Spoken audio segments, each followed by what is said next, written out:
I'm zombie but awake, 밤비가 내려wake. Can't wait, no time is a game, so I just put it all my way. I'm zombie but awake, 밤비가 내려wake.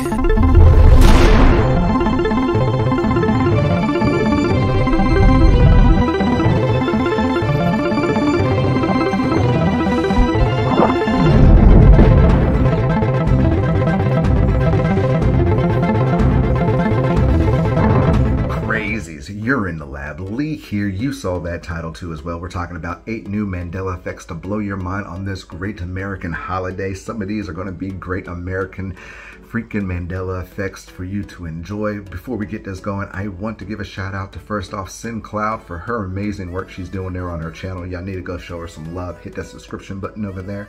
Also a big shout out to Moneybags 73 for shouting me out too. He's done it a couple of times and I'm going to keep doing what I'm doing. I love what it is. I got one of his I stole from him. Going to be on this one, as well as another big shout out to freaking Eugene Green, just the way he does his videos about just putting in the religion's aspect of this Mandela effect. It's just amazing. He just breaks it down. So show some love on all 3 and all the YouTubers around the world. Now, before we get these Mandela effects going, please remember that some of these Mandela effects might not be new to you, but they will be new to somebody else. So please respect that. Also, with that said, if you do like this at any time, hit that thumbs up, subscribe, and leave those comments down below so we can get this thing going once again. Now, for your Mandela effects, 8 new Mandela effects. Number 8 for the day is actually coming from my man DYK. Is actually Olaf. Olaf from Frozen. Yes, as you see this picture right here is Olaf. Look at him. He just looks so cute because you just want to roll and hold him all the way together so he doesn't melt. But he looks weird. Look at his teeth, or his tooth, I guess you could say, because now it is just one tooth. Now in my reality, in DKY's reality, it was a gap in between his teeth. Like you see right here, yes, it is kind of edited because you got to put it in there. You can't find the little gap or the little line between his tooth to make the teeth. And it is there. Yes, Olaf now has a tooth, not a teeth. I always believed he had 2 teeth, or the line between the teeth, because where it showed it off, that was just what it was. It was just kind of an iconic staple of Olaf. But what do you remember of Olaf? Do you remember Olaf always being the way it is now, just with none of that gap, just a straight toothus? Or do you remember it like I remember, like DKY remembers it, and thousands of other people remember it, with the little gap line in between his tooth? Number 7 on the list is going to be that great classic American car that I'm talking about, Ford Motors. Yes, yes, yes, Ford. As you see these logos up here right now, which one do you believe? Do you believe the first one is the original, the way it has always been? Or do you think the bottom one, the second one, is the original, how it has always been? Well, if you chose both, you're both kind of right, because in my reality, I do remember the F having a straight line through it. I've always remembered it that way. As you see it right here on a car, on a truck logo, you see the original way it originally was. But in this reality, in this time and day, within this Mandela effect, that has never been the case. It has always had that little curly Q on the F going through Ford. It is so odd, and even it just looks so weird to me. Even the newer ones look a little bit weird to me too, like they're just added more lines and circles to it. It is odd. It is very mind-blowing. It still gets me to this day. I always remember, just like thousands of people remember, seeing the Ford logo the original way, the way it is right there in front of you. I'm boggled about this. How do you remember it? Do you remember it the way you've seen it, the way I'm telling you, the way I remember it? Or do you remember it the way it always has been, with that nice little curly Q, like a little pig's tail on the F? Could it be? Believe it or not, it's just... Number 6 on this list, yes, believe it or not, I'm walking on air.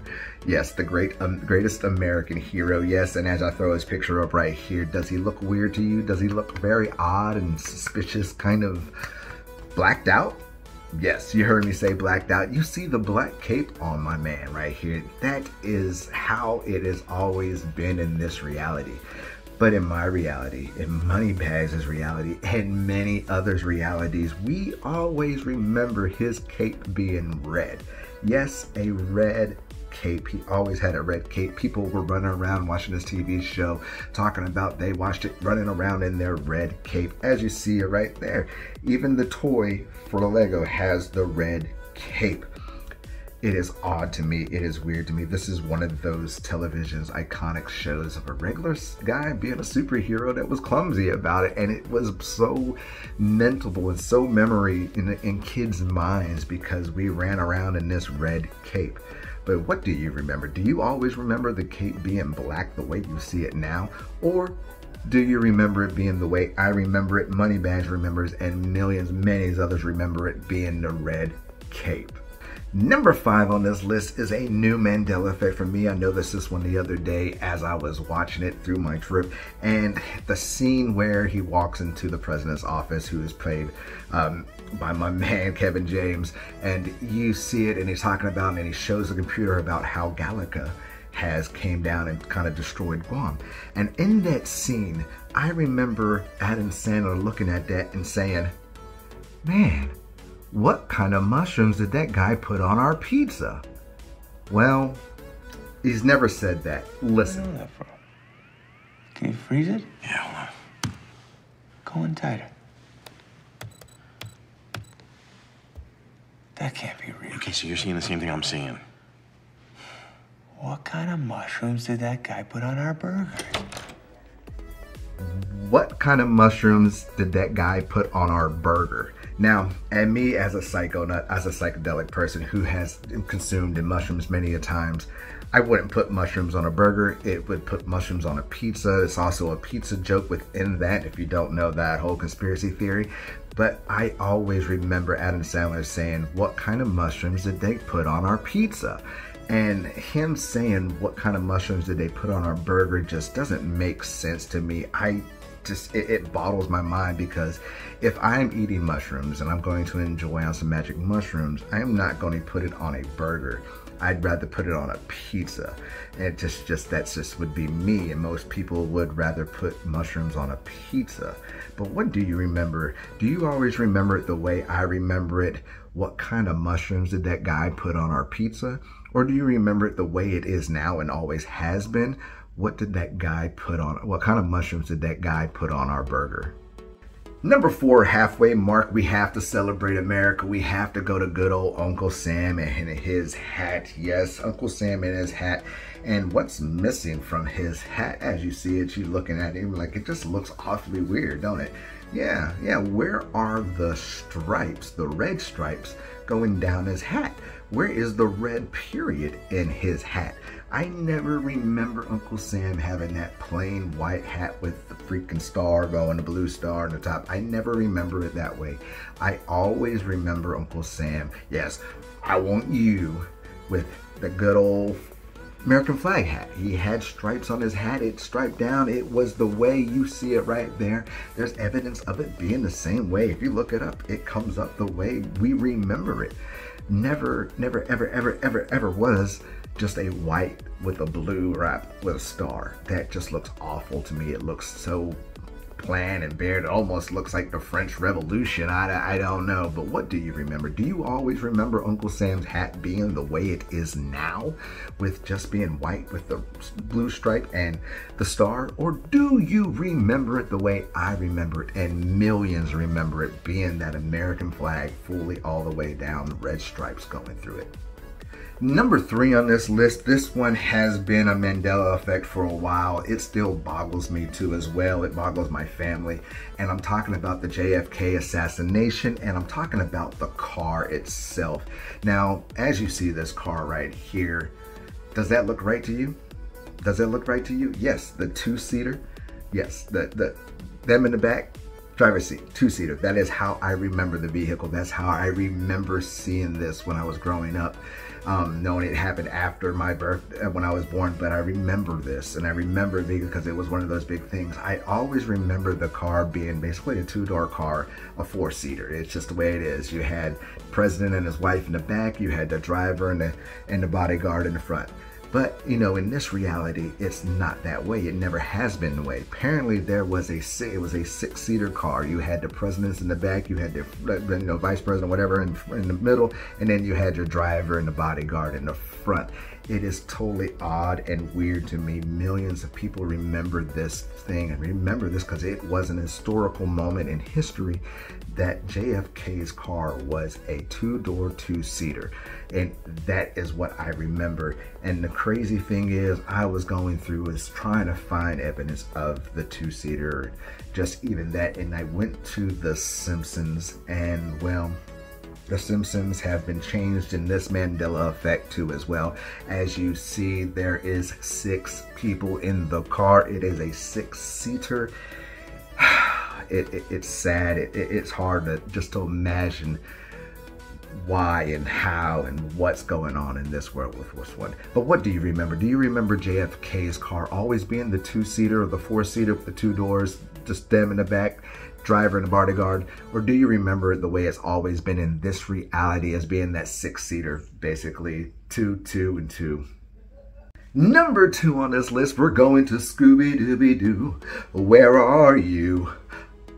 Exactly. We're talking about Scooby Doo and the Where Are You and the missing question mark on Where Are You. Yes, yes, yes. As you see that right there, it says Scooby Doo, Where Are You? Exclamation point. Now in my reality, in many realities, it was always Scooby Doo, Where Are You? With a question mark. Yes, with a question mark. The exclamation point looks so odd. It's like just like, where are you? It's not even a question. It's like a yelling at you, but it's not what it was about. It was Scooby Doo, where are you? Would be like the question. Like, Scooby, where are you? Scooby! And that's kind of what the whole premise of the show. They always got lost. They always found it. They always, ended up solving the problems. And Scooby Doo, where are you? Is the question mark of that one. And it never has been in my reality, never will be in my reality with the exclamation point. Now, how do you remember Scooby Doo, Where Are You? Do you remember it like it is now with the exclamation point? Or do you remember it like I remember it, millions remember it, with Scooby Doo, Where Are You? With the question mark. Now, number 1 on this list, we're going to Billy Mays. Yes, yes, yes, the great infomercial king passed away before his time, and I'm talking about his famous catchphrase, but wait, there's more. Now, in this reality, in everybody's reality, in this timeline of days, he never said, but wait, there's more. Apparently, there was another guy at a cooking show, I'm showing you right now, he's the one who said it, but wait, there's more. But he doesn't say, but wait, there's more. He only says, there's more. But with this, there's so many memes with Billy Mays saying, wait, there's more. Wait, there's more. Wait, there's more. And it blows my mind because that was one of those iconic phrases at the time, just because they were doing that whole who's going to be the next infomercial person. And you had the ShamWow guy that ended up getting beat up or raped something, whatever it was. And then you have Billy Mays who set the bar and was like, but wait, there's more. But apparently he never said, but wait, there's more. It is odd to me, it's very weird. But what do you remember? Do you remember it like I remember it in my reality, Billy Mays saying, but wait, there's more? Or do you remember it the way it has always been, the way it is now, where he doesn't say anything but like 8 new more Mandela Effects to blow your mind for this great holiday week we're on. I hope everybody's having a safe and wonderful 4th of July. With that, if you did like this at any time, remember to hit that thumbs up, subscribe, and leave me your comments down below about your Mandela Effects and what you would like to talk about. Without further ado, y'all enjoy your week. Y'all enjoy your day. Thank you for everybody and all the love you've been showing me. With that too, keep your mind open because those eyes will see everything in front of them. Y'all stay crazy. Hang up this phone, and then I'm going to show these people what you don't want them to see. I'm going to show them a world without you. A world without rules and controls, without borders or boundaries. A world where anything is possible. Where we go from there is a choice I leave to you.